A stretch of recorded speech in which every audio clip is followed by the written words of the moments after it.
General Protocol Spaces. Banking on Freedom. All right, so let's get started.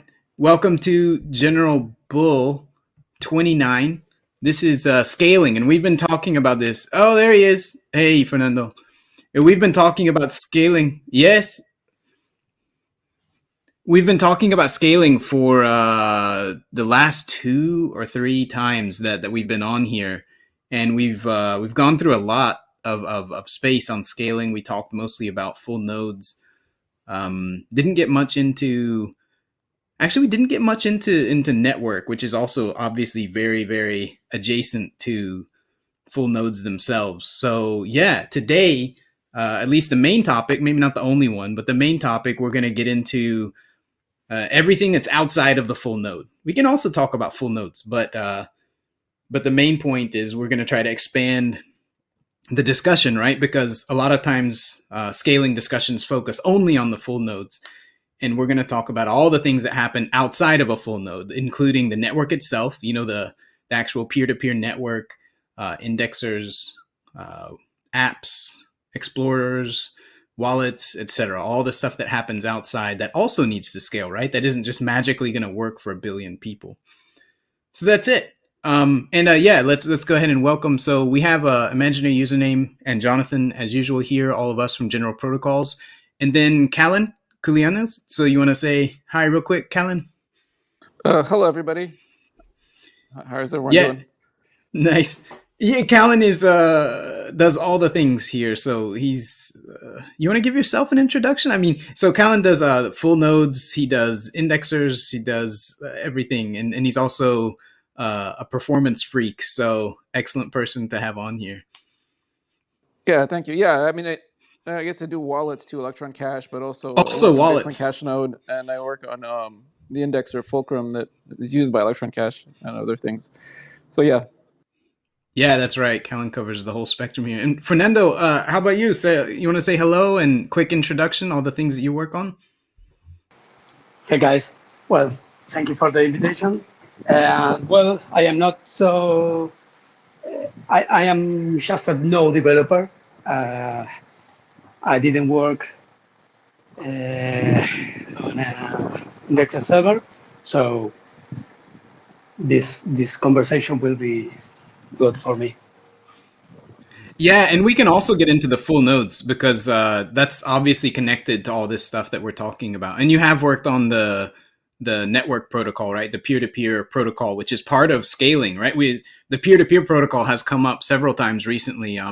I've seen Callan bringing it up where there's things that need to improve on the peer-to-peer protocol, as well as compression, mempool, synchronization, all that type of stuff. So yeah, I think that there's a lot of things we could cover. I'm hoping you name or Jonathan, you have a good starting point for us. Where would you like us to start on this big cloud of things that we could cover? So I would just like to start by talking a bit about why are we going beyond full nodes on this, it's actually pretty important to do this because this is especially a problem for Bitcoin Cash people, and to some extent even many of the people from other chains, some worse than the others. There is a fork of us who just blatantly disregard everything about this that we will probably not talk about in this space. But Bitcoin started off as a network that is run entirely on full nodes, and the wallets that come with full nodes. Those days are long gone. We have economies that are way, way larger, orders of magnitude larger than back then. And most of the economy runs one way or another on things that are downstream applications, custodial or non-custodial, that are served by the full nodes. mostly through the RPC interface. But in some cases, like the Insight indexer at BitPay, that is actually served by the P2P interface, which is pretty cool. But either way, most of the economy is not run strictly just on full nodes anymore, and we need to acknowledge that they exist and they are important when we talk about scaling. If one of those downstream applications fail, it's not fatal to the network, unlike the full nodes, which form the backbone. But if enough of them fail, then your economy essentially fails, right? And if enough of the non-custodial sites fail, then you revert to being a custodial network, which defeats your whole purpose. See also Lightning. So it is important to make sure that as the network expands in activity, that it is done in a reasonable way and with enough attention paid to all the other aspects of the ecosystem, that the economy continues to be healthy and things are not things don't break down too much one way or another. So I think that is a starting point when people talk about scaling. Right, and the overall context, right, is Callan and Fernanda. This won't be a surprise to you, but we're just talking about, what does it take to scale to a billion people? Obviously, we don't know, right? That's so many orders of magnitude from here. But what are the next steps, and what can we see that's coming ahead? And obviously, once you get to things that are at that scale, there's all kinds of things besides full nodes, and it all has to work at scale. So, yes, Callan, could I ask you? Like, I know I've seen you talking about, like I was saying, the P2P network protocol and other things that are just adjacent to full nodes. Do you remember some of those conversations that have been going on recently? Could you speak to some of that? Like just like exiting the full node once we get into the between full nodes kind of issue. Do you remember that? Yeah, I mean, you always want the peer-to-peer protocol to be as efficient as possible. I don't remember exactly. There were a couple of things that I was exploring like recently that turned out to, that are maybe worth thinking about, but I don't know what specifically what were you thinking of? I can't remember. I just remember that it was about the P2P protocol, but what was it? We were Well, yeah, so I was just trying to think, like, going outward from the full nodes, the P2P protocol would be the first thing, like directly adjacent to the full nodes. Yeah, so I mean, it was designed around like, less than 1 megabyte blocks and relatively low TPS. And so probably as we reach scenarios where things get much larger scale, we'd probably have to re-engineer a few things. I mean, just off the top of my head, one thing I can think of is just the download strategy of the node for when it's receiving blocks. That might be maybe worth exploring or not. Like right now it just asks for like a whole block from a peer, right? So if you have like gigabyte blocks, maybe you'd want to break that up into pieces. So that would require a little bit of peer-to-peer protocol addition. That's one example. Or even like strategies for sharing mempool TXs. I don't know, like who knows? There's other stuff that probably would come up as you have larger scale that we just hasn't been a problem up until now. Those are just things I can think of off the top of my head that may or may not be a problem. That's probably what it was. We were talking about the commitments, and then that leads to mempool synchronization, which leads to, well, maybe, improvements to the protocol would help with, to the P2P protocol would help with, would be a part of doing commitments in an intelligent way where you get all the benefits of the commitments. And we talked a lot about commitments previously. Yeah, so the commitments don't involve mempool so much, but as you worry about commitments and scale, you also are like, oh, I'm just a node that just came online, and I'm waiting around for a block. Why don't I? And you haven't seen any mempool TXs, and let's say the mempool is like full of like, I don't know, hundreds of megabytes of TXs or something or whatever. I don't know. I mean, wouldn't it be cool if nodes were more efficiently, like if they were downloading each other's mempools, as they're waiting for a block. Because then when a block arrives, you can just get like the compact block. Like that's one example. Although there is the mempool peer-to-peer message, so that already exists. But that was also related to the diffs, right? Because like in your presentation at BCH Bliss at the conference, you were talking about the what's it called, the commitment hashes. I forget the name of the technique, but like the EC multiset. Yeah, EC multiset. Yeah, the EC multisets where like you just want to transmit the diffs that you have and that kind of thing. Like the P2P network has no idea about that kind of stuff. Yeah, I mean, maybe there would be strategies like that you can think about. Like, yeah, if you're trying to synchronize large amounts of data, like you don't want to, there might be things that come up. Yeah, I don't know. I mean, I don't know specifically because the thing is we haven't really reached those problems. Like, it's sort of we don't have like, 4,000 TPS or something, so I don't worry about them. But what are the places? So then we get to like indexers a little bit further out, right? Like the kind of the next step. Indexers is, I'd say almost all apps, except for a few, depend on, some kind of indexer, like Fulcrum, which you made, or maybe some other specialized thing. But what kind of problems have you seen where, for example, there was big blocks or there was a spike of high transaction volume and it was like, oh, shit broke, that kind of thing. What have you seen in that with Fulcrum? Oh, I mean, it's been able to handle. I mean, it can handle even the 256 megabyte blocks. And obviously, it just takes longer to process each block. So you end up, if you're syncing a whole chain, it gets really slow. The problem with indexers, though, is they store all of history, right? Like, or at least the current generation of indexers, like Fulcrum, it stores the entire, like for any address, it can tell you all the transactions for that address. And like you can imagine a future where you just can't expect that level of service.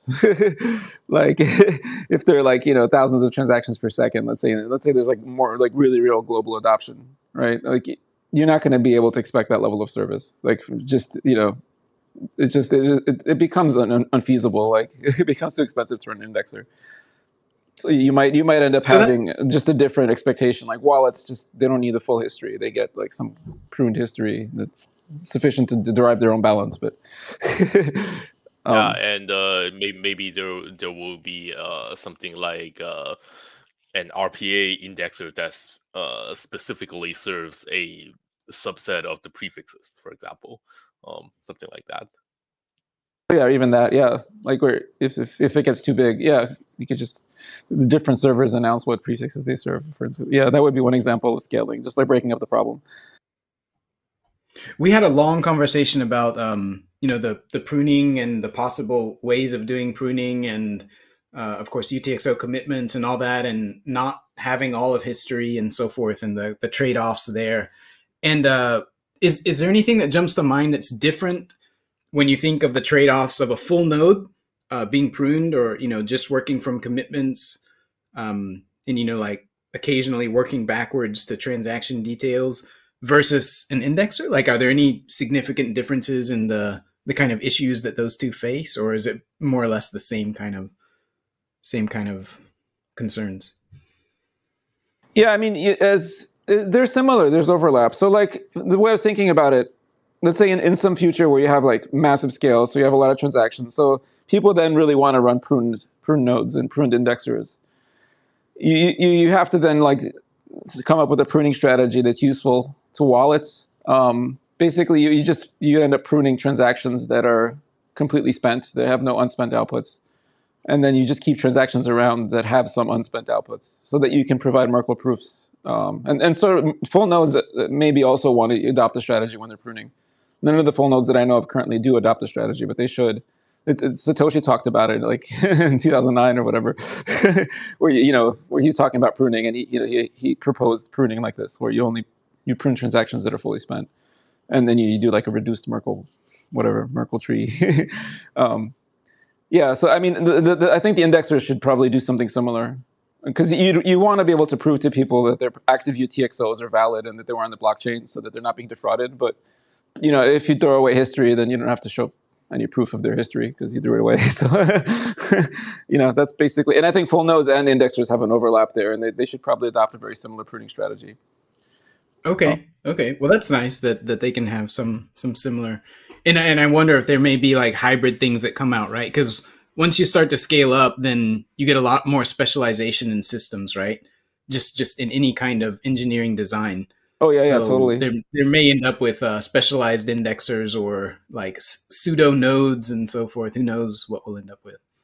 Oh yeah, sure. I mean, that's not for us to decide. You know, like that's the market, right? Working in parallel, people figure out solutions to their needs. So, but yeah, I mean, we could always help with that, right? As engineers and people that like write the node software, if you know. But yeah, I mean, Yeah. So some things Yeah, just who you don't knows what know until you get to them. You know, you don't know what people are going to need. You just want to be ready. For sure. And that was one of the topics we covered, which was, you know, when it comes to preparing for things, there's as a first order approximation, it's like, yes, we should prepare for things to scale. But then as a second order, it's like, but there's a cost to preparing in the wrong way and to making the wrong assumptions about how things are going to grow and how users are going to actually use the network. Have you ever run into anything like that or thought about that with Fulcrum or with BCHN on, hey, we could optimize this, but maybe we don't want to get ahead of ourselves because we might go down a one-way street or anything like that? Let me think. That probably does come up. I know it's come up in discussions. It's not coming to mind right now. I know what you're talking about. Like you don't want to paint yourself into a corner by assuming what people will want to do with the blockchain in future if it scales. I know what you mean. I can't think of any. I think one of the topics we were talking can... about. I think one of the ones we were thinking of recently was like UTX or not UT, but UTX commitments versus UTXO commitments, you know, transactions that have unspent outputs versus just the outputs as commitments, that kind of thing, where it's like, well, it kind of depends on how people are going to use things, which one is a better idea. Yeah, well, there was all sorts of discussions around that. Yeah. I mean, I remember that some people wanted to store like the whole transaction as a commitment yeah, I know what you're talking about. I mean, and also just the whole thing about, or do we want to do a Merkle tree for the UTXO commitment, or do we want to not do a Merkle tree? And you sort of have to sort of imagine what people are going to be doing in the future, like what they'll care about, what is possible, what isn't possible. Yeah, I'll jump in here and say that I think it's probably going to be important that data can be like separated, like compartmentalized, because different use cases have need of different data. So as an example, while building the settlement service for AnyHedge, the tokenization features came online for Bitcoin Cash. And I'm happy that they were built in such a way that it were like clearly separate so that we did not have to do a bunch of extra work just to exclude tokenization, so to speak. We could essentially just move forward and get at it in our own pace. But I think there might be cases where that trade-off is hard to make. For example, I think it's the opposite need when you look at it from a privacy perspective. Like on one hand, you want as large anonymity set as you can possibly get. And on the other hand, you want to segment things into the smallest usable piece so that you don't need to do any work for any data you don't care about. Yeah, sure. I mean, yeah, you definitely don't want to, especially if you're trying to scale, right? You don't want to do extra work for data you don't care about. That's always bad. Yeah, it seems obvious, right, when you're thinking about it. But if you come from a kind of an idealistic perspective that doesn't take into consideration the like real physics of limited resources, it's easy to be like, no, you know, full nodes should always have full history and should always provide all data all the time. And it's like, okay, wait, hold on. there's issues with that. How about the fact that people are just not gonna do it? Like they can just like get up and leave, you know?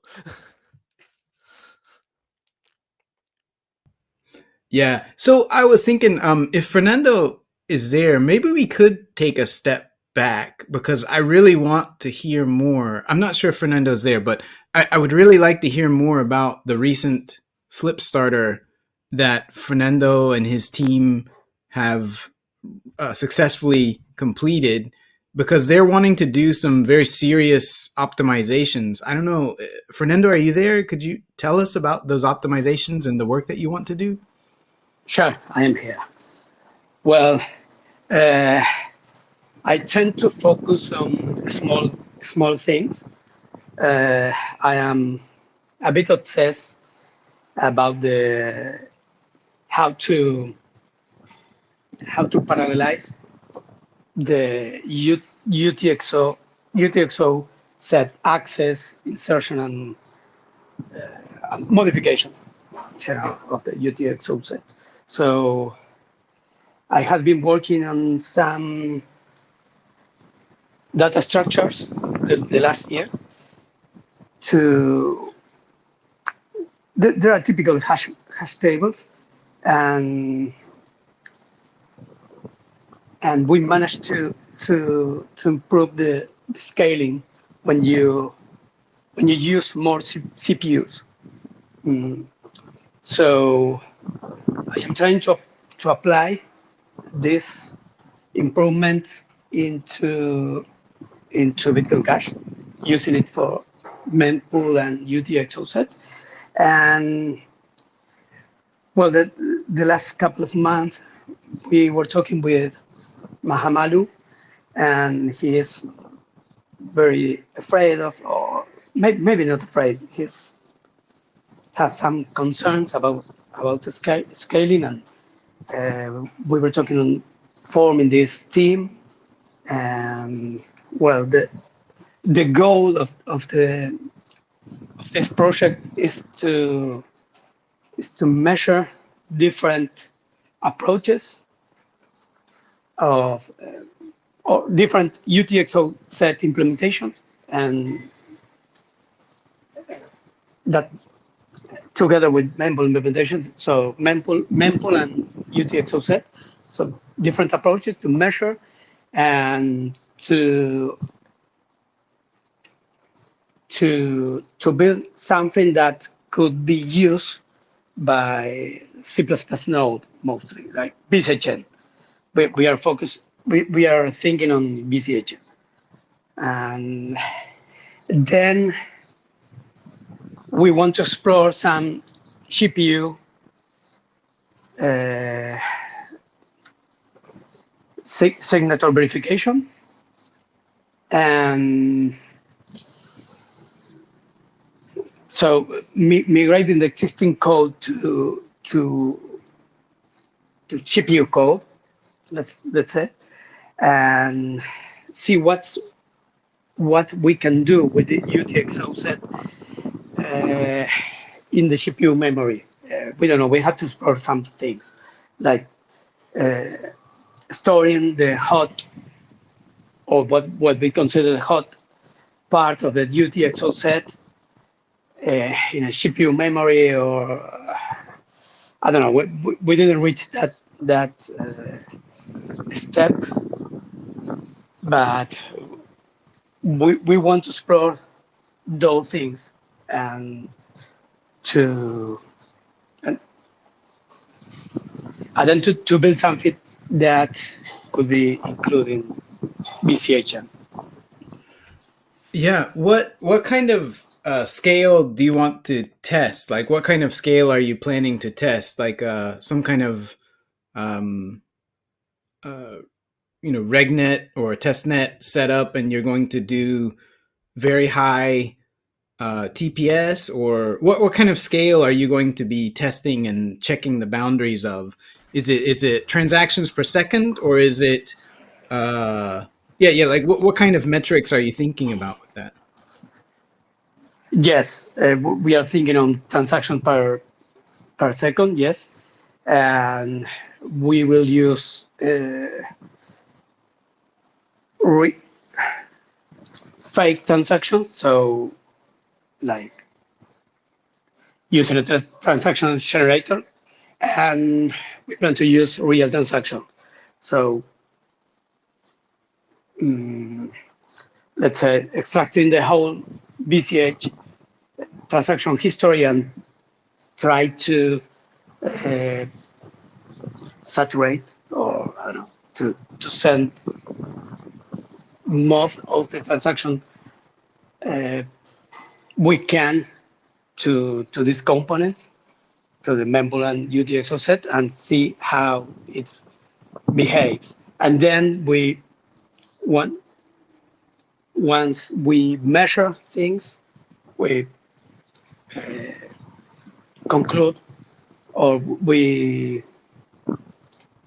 think we can think on conclusions about this this test, and then we can iteratively improve the software into another version of the UTXO set. Let's say we start with the UTXO set version 0, and after iterative uh, tests, we can improve to a version 1, version 2, and until we reach something that is we consider good. Right, right. And this is within one full node, or is this within a network of full nodes? Sorry, I didn't get that. These metrics and testing is for one full node or with a network of full nodes? You're checking transactions per second capacity for one or the network? At the beginning, I plan to test this thing or this component alone, outside the full node, just like Right. Okay. uh, without the networking system, just sending the transaction through memory. I don't know, to the process, and then after we consider this piece of code or this component is good, we need to plug this component into a node like BCHN and test the node alone, and then test the node in the network. Oh, okay. So just the stages of testing. Okay, perfect. Yes. Yeah. Right. Excellent. So yeah, extreme transactions per second. What other? I don't know. Anybody? So you name Jonathan, Callan, Fernando. What other kind of metrics are relevant to this scaling question? Transactions per second, is that the premier metric to be able to prove capacity for, or what other kind of metrics are there? I mean, it's. I mean, transactions per second depends a lot on what kind of shape your transaction is. Is give is imposing on the load of the system, right? Like some kinds of transaction, we always talk about the worst case.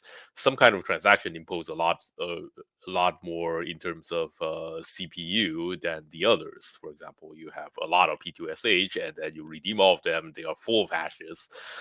That is a worst case that you need to be accounting for, and that's under very heavy inspection in the VM limits chip that people have been talking a lot about recently. And then there are others that could perhaps bust your RAM. And this is especially true. This is especially true not just in full nodes, but also often seen in block explorers and wallets. Like Electron Cache. I complain about it all the time. Callan is probably totally sick of it. But what if I have a single address that has a lot of transactions? Then it gets really slow, and we need to put in things here and there, and there's been paging implemented, and I was very grateful of that. But there's a lot more work to be done. So yeah, this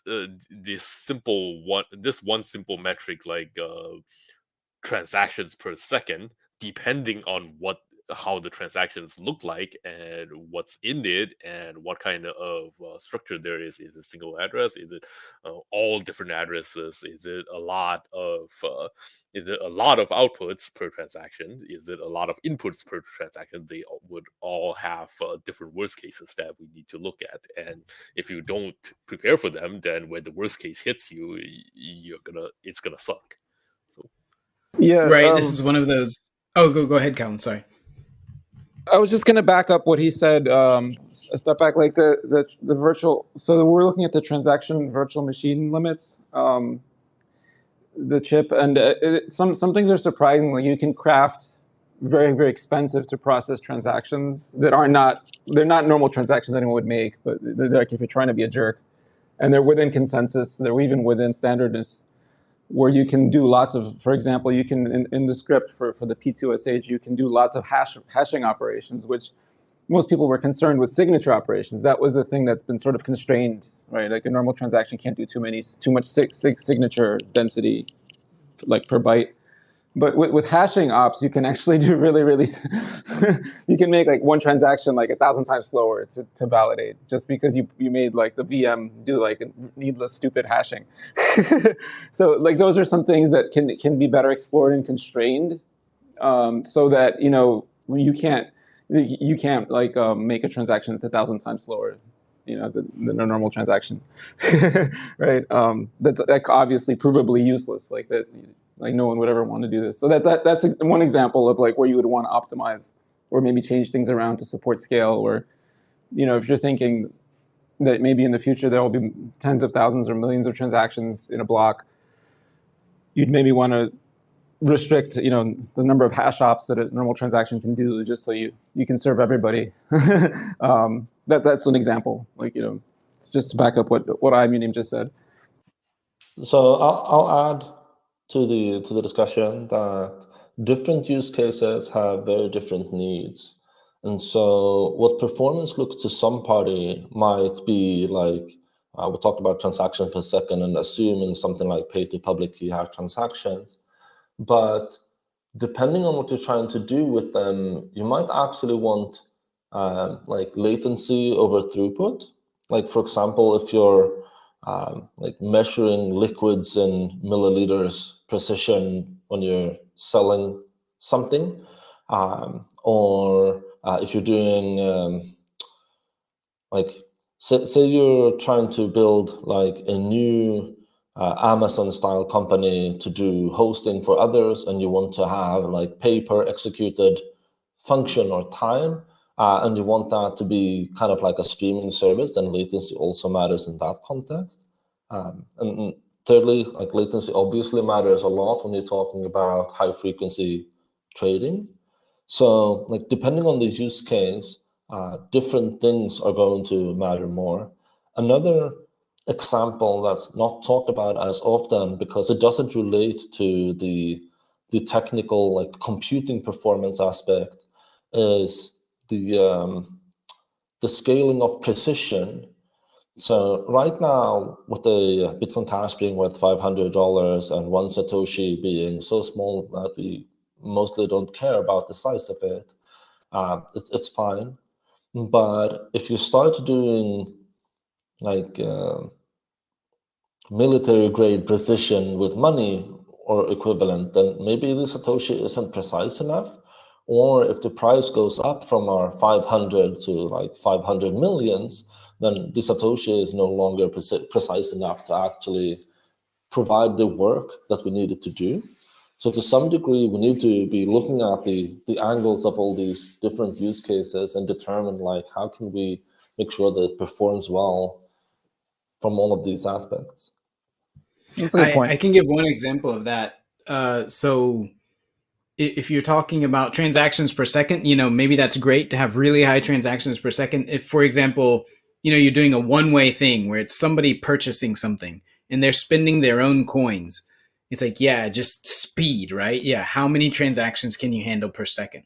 But as soon as you start to include the potential for contention on a UTXO, which can happen with smart contracts depending on the design of it, then the transactions per second is maybe become secondary to some kind of metric on mempool synchronization. Like you really want to have really strong mempool synchronization so that a node or an indexer that gets a new transaction is like, yeah, this is a valid one, as opposed to potentially having mempools that have different views on the network. So, what would be a metric?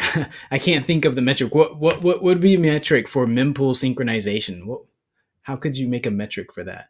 Because if you have contention on a UTXO, which is we have a smart contract, a UTXO sitting there, a coin sitting there, and multiple people can spend it. How do you decide who can spend it? And so that may end up with different mempools with different views on the network. And so in that case, the transactions per second would be less important than mempool synchronization being solid.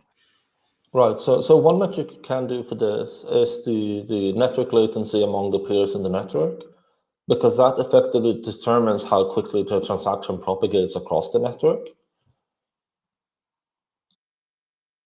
Yeah, that's true, right? I mean, so in like a perfect world, right, if you have like 0 millisecond latency and you send a transaction, you know that everyone saw it immediately, right? That's like an extreme case, right? So whereas if you have latency, then other things can happen in the meantime. Like some edge of the network doesn't see a transaction quickly enough. This is also one of those cases where I think BTC is actually taking a really bad path, in the sense that they're encouraging everyday users to run nodes from underpowered hardware simply because they want to make everyone validate every rule and not benefit from trust, like within smaller circles or within family or whatever. Meanwhile,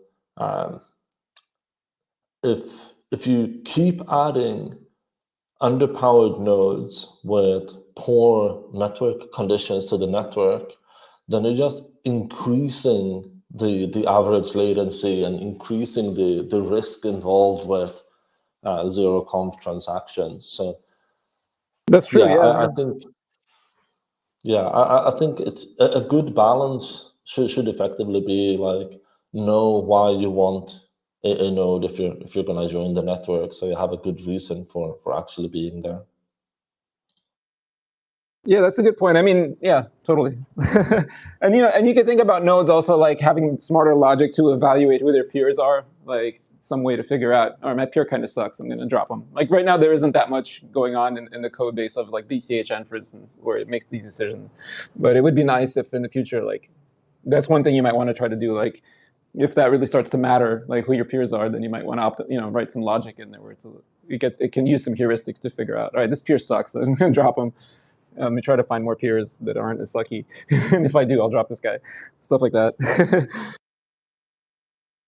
Yeah, and I think normal P2P protocols do that a lot, right? There's a lot of peer-to-peer judgment, right? How good is this peer?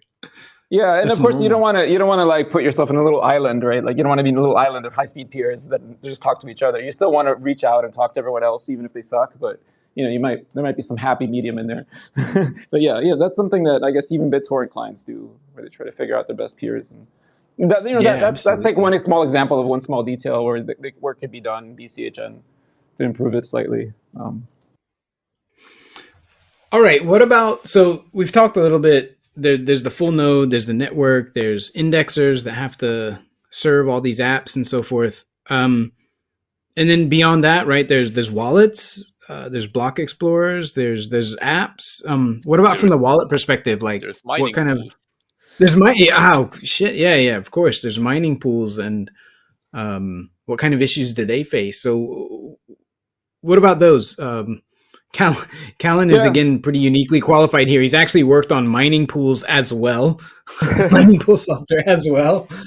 I'm like the Emperor Palpatine of BCH. I have my fingers and everything. I'm just kidding. Right? But yeah, so with mining, like one thing that's really dumb that, because they're all like the mining software is written for BTC.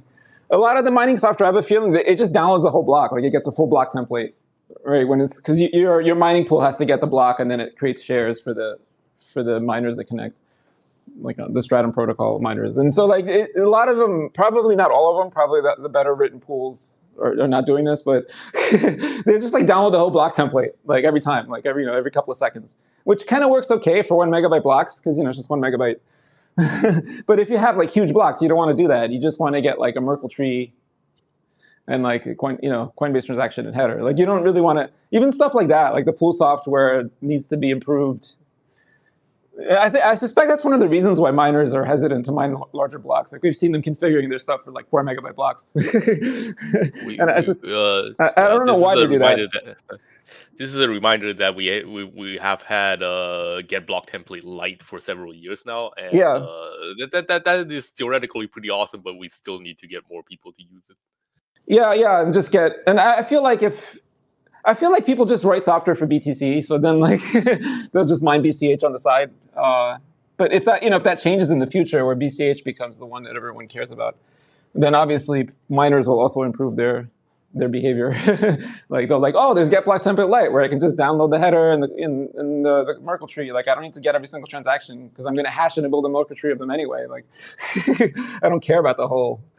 I don't care about the whole block. Like I care about the Merkle tree. So, but yeah, I mean, hopefully in the future, miners will be doing that more. That's just a side note. Like it's a small detail in mining, but I feel like they're not. They have their software written for BTC, and they just don't take advantage of the scaling features already offered by BCH as much as they could. That's another one of those things where it's like, okay, we just gotta blow through every barrier, right? Like build the economy, build the P2P economy, have people using it. And once it becomes valuable enough, then it's like it'll just become something that people consider and take into consideration. So yeah, we just got to keep building the use cases and keep building the economy on it.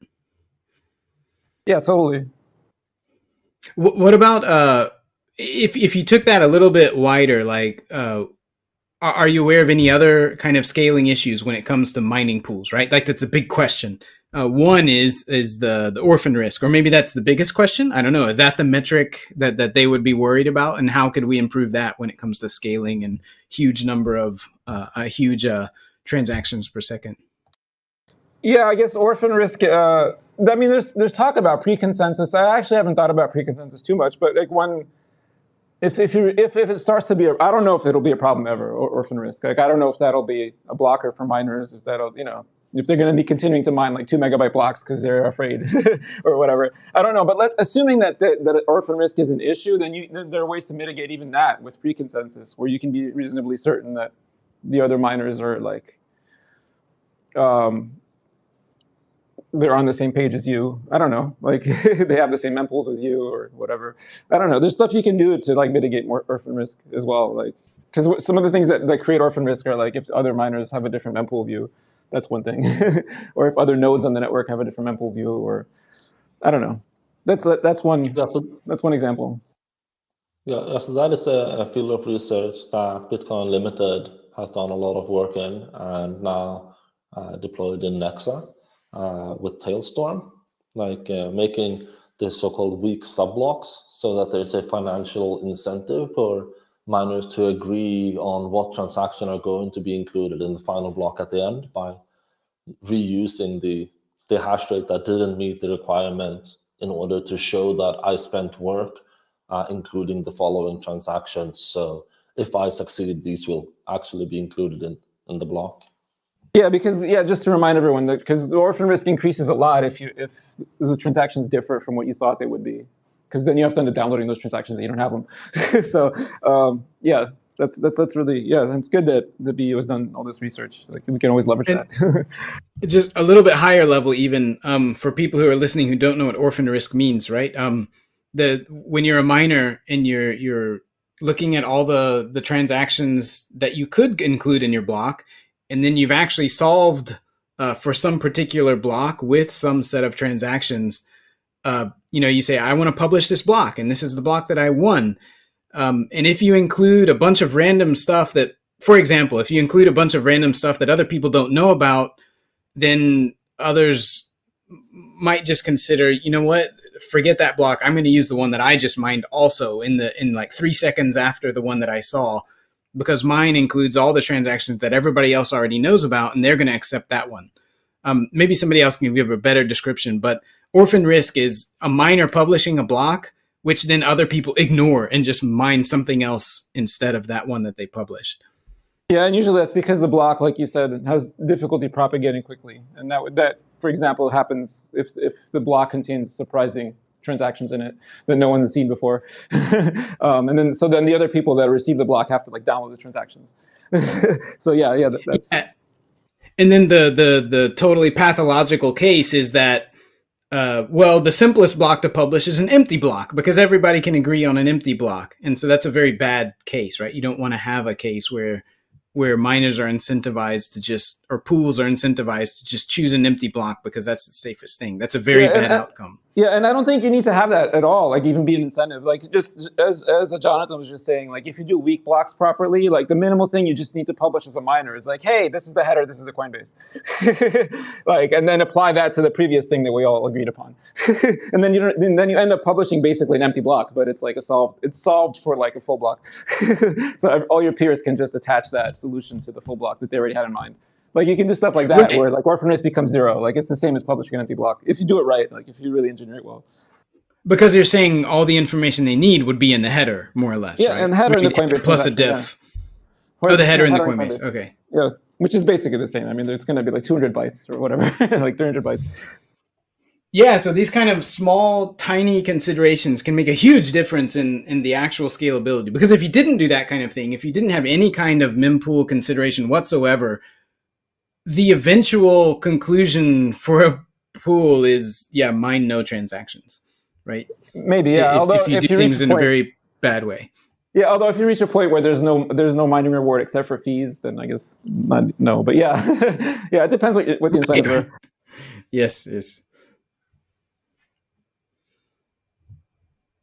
That's right. Okay, so there's miner pools. There's mining pools. All the scaling issues that they have to face, which are going to be different from the others. What about the wallets? What kind of scaling issues have you faced on the wallets? Like Yunim was explaining about if you have a single wallet. So I've faced this, right? For example, the naive case is I have a wallet that has a single address because it's some kind of NGO, non-profit organization. It's trying to be extremely transparent about its transactions. It has like one address that it receives everything on.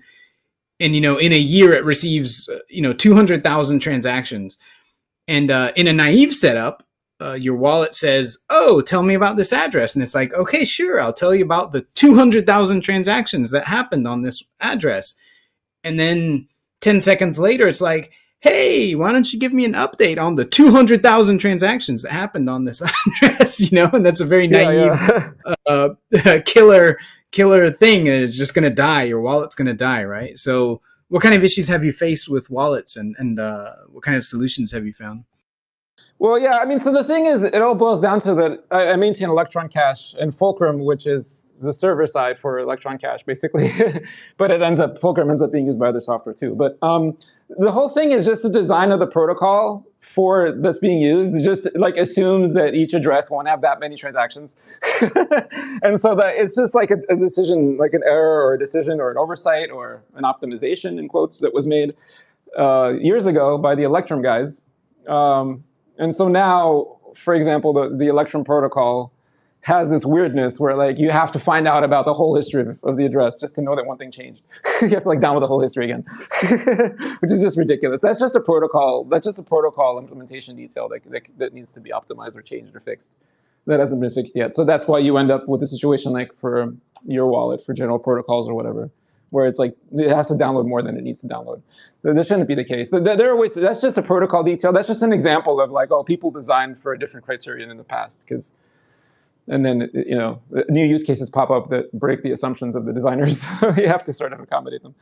But yeah, I mean, that's one example of you want to scale properly. Maybe you want to support large histories in your wallet. So make your protocol support them. Don't be dumb.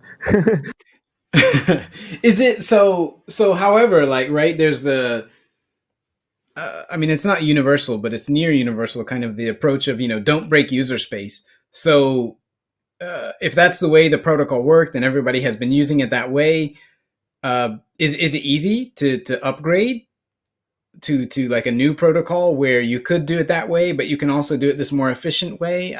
It seems like on the surface an easy thing to do where people could start phasing in a better approach, a more efficient protocol like version 2 of protocol or whatever?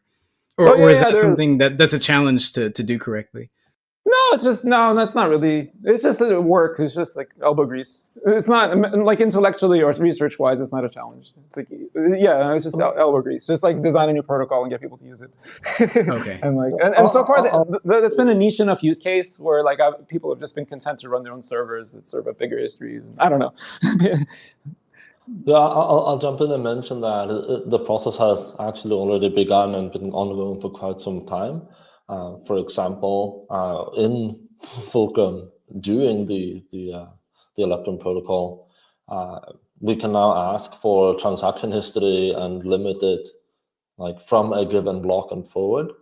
And so we don't need to download all 200,000 transactions if we consider them immutable after some specific time. So we can just choose to take like, give me just the last week's worth of data or whatever.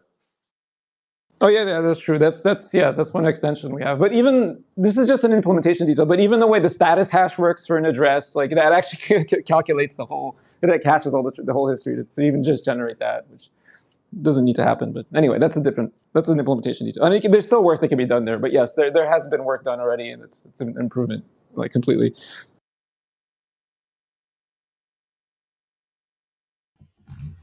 Right. So, all right. Well, that sounds very promising, right? Elbow grease is possible, especially when you can incrementally upgrade, right? Like if somebody can upgrade from version 1 to version 2, whenever they're running into a scaling problem, it's like, you need to upgrade to version 2. That's not perfect, but that's acceptable, right? Because as things grow, that's just expected. That some things are going to break and you have to upgrade. As long as the upgrade is reasonable and easy, that's a pretty good situation. But what about the cases where it's really not easy to upgrade? Have you ever run into those, or have some idea of things that we're going to run into where it's like, no, that's going to be like, for example, elbow grease for one indexer and then everybody's happy is fine. But in the reverse case, when every single app needs to upgrade, that can be very bad, right? Where you say, okay, well, everybody in the world needs to upgrade their apps. That's very expensive, and at a high level, it pushes people to somewhere else, right? Like, maybe custodial stuff is good enough, right? And they jump over to something custodial. Is there some examples of those where it's like, hey, we need to be really careful about these? To this, I would like to repeat what Bitcoin Cash artist has said many times elsewhere, and I think it's a really nice way, a really nice thing to adopt as a general philosophy, which is that we do not break user space in Bitcoin Cash. People elsewhere break it all the time, in BTC, in BSV, in somewhere else. They break it one way or another. We try very hard not to break user space, and it is not an easy philosophy to adhere to, but it is very worth it.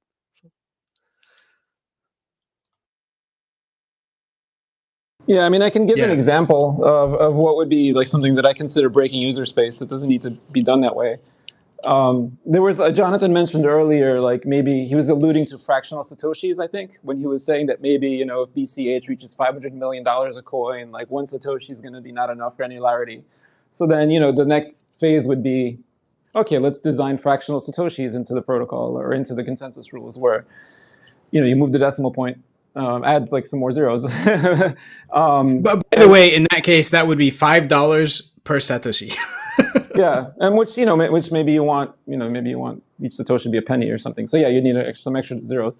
Yeah, would it be $5? Yeah, it would be $5. That'd be pretty cool. But yeah, so then one way to do it is not to break existing transactions. Like another, a way to do it that breaks everything would be like, all right, tomorrow the whole transaction format changes. It's not like a floating point value, or something stupid, or it's now, you got to like scale everything up by 100 or whatever. Like you don't want to do that. You want to leave the existing transactions working.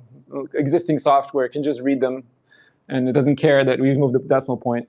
And so to do that properly, you'd probably need to create another transaction version format, which can encapsulate or encode the additional precision of the fractional satoshis. And if you're on the old format, you just interpret the number as the old way. That's an example of not breaking user space, where you add this additional consensus rule, and people that don't care about it can ignore it. And if they do care about it, then they'll have to support the new format. But that's an example. And this was related to the reason that the old, for the people who remember, Cash Tokens previously, a previous incarnation of it was called PMV3, which meant Prediction Markets version 3, which is like the transaction version 3, which would have required for any Cash Tokens transactions to use a new transaction version, which is kind of breaking this line, right? This don't break user space line. Yeah, it also has a lot of other problems if you intend to use it as a token solution, but this is also one of the more glaring problems, that it's just not very backwards compatible, and it's gonna break things, and people don't like to have their things broken, especially when they don't need or want your new feature. So what I hear what you're saying, Callan and Uname, is that BCH should only do soft forks. Is that what you're saying? No, you can do hard fork, totally. You want to maintain, as much as you can, like make old software continue to work, especially old software that doesn't care about the new features. You can just ignore them. And you can usually do that, and most of the time. If you can't, like for some reason, then maybe consider breaking everything. But it has to be really justified, like it's just like the Linux kernel people, they're big on that too. And, yeah. And I think there is a really important distinction here between the hard fork, soft fork dichotomy, and breaking and not breaking user space, because a lot of times, like in the case of BTC, in the pursuit to not do hard forks, which is essentially breaking full nodes, requiring full nodes to upgrade, in the pursuit to not do hard forks, you break user space, and that to me is not a very worthy trade. If given the choice, I would always choose to maintain user space as much as possible, make sure all the softwares continue to work, all the users are happy, and full node people are supposed to know better. Full node operators are supposed to know better, and if you make them upgrade, they will. So that is a worthy trade-off. Can I ask you a question on your name? What was a glaring, like I haven't actually been keeping track of BTC as much as I should have. I do on the technical side, but did they actually break user space as you would classify it with some of their upgrades, or with the ordinal stuff, or what are you thinking of? The most glaring part that all of us know already is the 1 megabyte limit, right? Like, if you never go around it, there's only so much you can do with SegWit and other stuff. So when push comes to shove, if you have and user space is a very tricky thing. Like, you can practically break it even if you don't technically break it. So if you have 50, 100, 200 sats per byte prevailing fees, then you're breaking everyone's everything. And there are other things too, like for example, this is probably gonna get the spaces like censored, but the retarded 25 transactions per unconfirmed queue limit, that thing is retarded, and that one isn't just practically breaking things. It's actually like strictly breaking a lot of things. We know that, and we suffered for many years, right? And until we finally got rid of it in 2021. So those are two prime examples, and I'm sure there are others, but these are the two that we have all like personally suffered from. So, or like, now they're trying to turn on replace by fee, like always, even if you don't want it. And then basically everything that ever uses anything unconfirmed is broken. So yeah, and like that was one of the reasons for people. I mean, some people are like, their whole business is just not going to work anymore because of this. Right. It's like, okay, there's a chance that something can go wrong in some pathological cases. Therefore, let's wipe out the whole concept. It's such a backward approach. Yeah, and that is just compromising on security. Like in the case of 25 transaction queue limit, that doesn't just do something to security. You literally can't submit a transaction anymore. So, this is a great point. I could explain it, but Callan, you can probably explain it better. So you named Jonathan. Everybody here could explain it, but the issue of chained transaction limits, right? There used to be an issue of chained transaction limits, and this was a serious scaling issue. Could one of you guys volunteer to explain why that was a serious scaling issue and why it had to be resolved? Yeah, I could explain it in a very succinct manner. So originally, Bitcoin had a mempool that didn't have this limit. And then they added features to optimize what's called fee packages for inclusion into a block.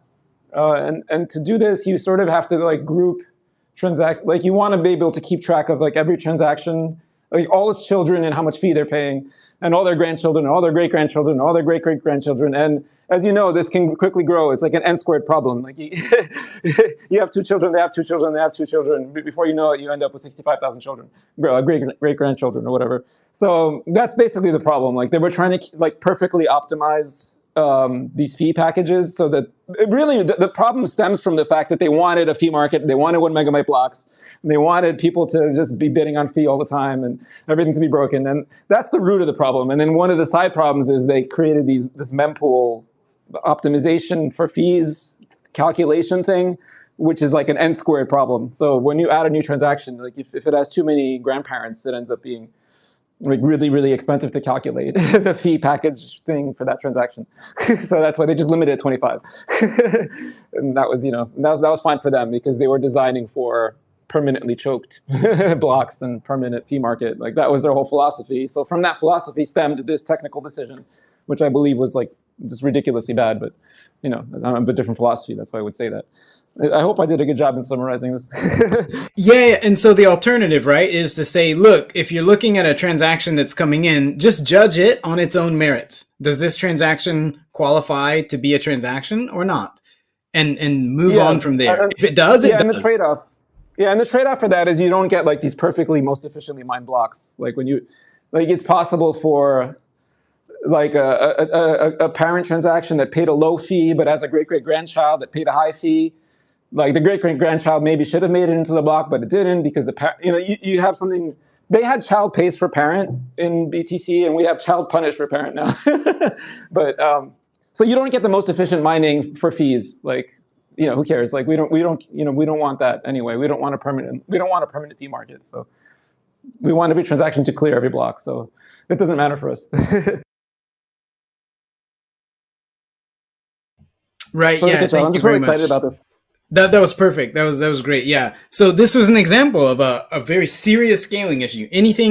Whenever you hear someone say n squared or n cubed or something like that, when it comes to scaling, like that's death, right? You want to have like zero of those types of problems to the greatest degree possible, right? You as soon as you have that type of problem, if somebody says n squared or n cubed, or even in some cases you might hear n log n, and then you're like, okay, maybe. So yeah, you have to be really careful with these things because if you start to make things complex computationally, something that looks simple on the surface could totally destroy your scaling. And so yeah, I think that was a fantastic move that BCH did, a kind of undersung, not celebrated enough move that BCH did for scaling. Yeah, and now people just don't even think about like unconfirmed chain limits. Like you'll have some exchanges or whatever just issuing like a transaction as like 1,000 grandchildren or whatever level down, and they just all confirm, and nobody like it's fine. It's working great. No one has to worry about it. BCH Bull does this. We have lots of transactions, right? That can end up being chained with the same user or something like that. So it's great. It's not just BCH Bull. Like I don't know how many people remember. Like General Protocols used to have this application called Hop.cash, which bridges to the sidechain sidechain smart BCH that we don't talk about very much these days anymore. But that application, heavily depends on the fact that we don't have the unconfirmed transaction limit anymore. Because if people hit, if that still existed, people are gonna hit 25 all the freaking time on the bridge, and you can design around it. You can do multi-threaded, but it's going to be a lot more complex. It's not gonna work nearly as well, and people are gonna suffer. Everybody's gonna suffer. So That's why you need to get a liquid sidechain, man. you can't use Bitcoin. Yeah, and What's then wrong you with bridge you? to that. So for people listening, the problem with that, with like this pain that he's talking about, is that an app, like at the simplest level, somebody who's coming to BCH to make an app, and if we still had that, right? If we still had that kind of limit, it would be like, you know what? This is too much hassle. Like there's too many little nitpicky things that I have to worry about when I'm building an app. So you know what? Forget about it. There's something else that's going to be better than this. Yeah, and it's not just that you have to remember all of them. It's a lot worse actually, because every single one of them is a potential point that you will need to make choices on trade-offs. If you, for example, if you make your app multi-threaded, well, each of those threads is gonna need some of their own liquidity, and before you know it, you are fragmented and you are not nearly as efficient. You will need to deploy more capital. All of those are little points of trade-off that you're not gonna like. It's not just a problem of being aware of them. Yeah, right. Yeah, even if you're not aware, you're gonna get screwed. So let me. We've kind of run into our time limit again. So, but I want to. I'm sure there's things we haven't talked about, but let me see if there's anything on you guys' mind. So let me go one by one and ask. When we talk about scaling to 1 billion people, what's your personal number one thing that you think, we really got to figure that out, and I don't know the solution to it, or any kind of issue that's kind of top on your mind when you think scaling to 1 billion people? What does that even mean? What kind of issue do you worry about? So you name, could you start, like, what's on the top of your mind when you think of scaling to 1 billion people? The top of my mind, it doesn't have anything to do with software technicals. It is mostly non KYC on ramps. There you go. It's been bothering me a lot, and those things are dying. Those things are fucking dying. Yeah, it's the opposite of scaling. Anyway. Right. Yeah. So scaling onboarding is an absolute serious issue that is both technical and non-technical, right? Like it's a mixed issue. Yeah. Yep. Okay. Yeah. Very fantastic answer. There goes our 4th episode. You've done it now. Now we have to have a 4th one. Callan, how about you? What's on the top of your mind for scaling to 1 billion people? Like, what's the first thing that comes to mind that's going to be hard? My pet concern is like being able to run a prune node efficiently, where you don't need to download the whole chain. So like UTXO commitments and better pruning, just so like so you can run with a node without having to have like hundreds of terabytes of disk space. So that's one thing that comes to mind for me. Absolutely. Okay. Fernando, are you there? What's the number one thing on your mind when it comes to scaling to 1 billion people? That very distant goal. Yes, I am here. Well, I agree with Callan. Running prune nodes is what I have in my mind. But what is difficult to figure out for me is how we will do with full transaction history. I don't know what we will do with that. Yeah, full transaction history is a real monster. Yeah. Okay. All right, Jonathan, what's top of your mind on scaling to 1 billion people? Yeah, top of my mind is we'll just solve it. Great people are already working on it. It's been a focus of research since at least 2010 or so. And I don't think scaling technically is going to be the problem to get us to that scale of people. So I'm just going to go with a cop-out answer and say, hey, we need to make recurrent payments work, because a very large section of all the payments done in the world are recurrent payments, and we can't do them right now. Nice. Yeah, user like the actual applications, making sure that they're there is the problem. Huh. Okay. Right. Jim, could you share what's on the top of your mind when you think of scaling to 1 billion people? What's the obviously there's a lot of Yeah, problems. What jumps out at you? probably bandwidth. So I'm in Australia and I've got slow internet. But yeah, probably internet bandwidth would be my biggest concern at the moment. Right. Okay. Like making sure that things are able to work even in restricted environments where a wallet may be under restricted resources. Exactly. Yeah. So I kind of worry about like a more stringent kind of censorship scheme, where traffic could be what's the word, like restricted for particular purposes. Oh. And yeah, so that's kind of what I'm probably most concerned about. So that would come down to like P2P protocols, like side channels where you don't go through necessarily the standard ways, and you go through some P2P.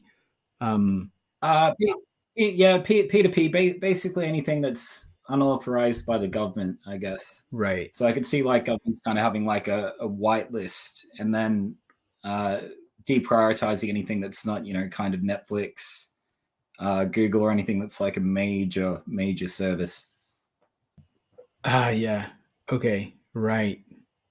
Yeah. Okay. Now we're getting right. So we've got to scale with politics as well. Yeah, absolutely. And or scale with it or around it. Yep. Yeah. Okay. So personally, mine, the number one thing that jumps out at me, because I'm always worried about state, because state is what kills Ethereum, right? If Ethereum scaled super well and was permissionless, there has so much infrastructure, there wouldn't be much reason to do stuff on BCH, but it doesn't scale. And why is that? It's a global state, among other things, right? And also the question of permissionlessness, but that's not a scaling thing, or is it? But so the state, the what you might call global state, which kind of boils down to the most recent blocks and the mempool. So synchronization of those, I think, is a huge issue, a very difficult issue that we're going to have to solve. Or maybe it's not that difficult, but that's the number one on my mind, is making sure that various network participants have reasonable certainty that they have a clear understanding of the current state of the network, because we don't want to be always waiting on 10 minutes of blocks to be able to make decisions. So whether that's weak blocks or some other solution, I don't know what it is. Okay. Well, fantastic. Is there anything you guys wanted to add before we wrap up? I think we're about ready to close up for this one.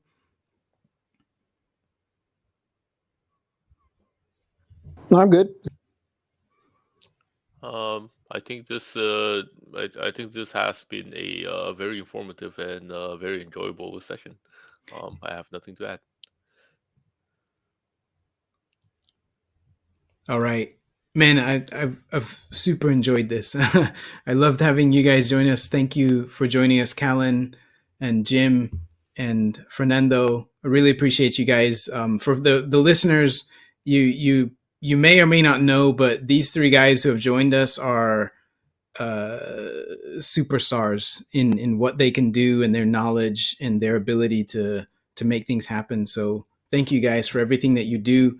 And thanks for joining us to talk about Bitcoin Cash scaling and getting to 1 billion people. All right. Well, thank you everyone for joining us. And we may or may not do a part 4 on scaling, but we'll definitely be back.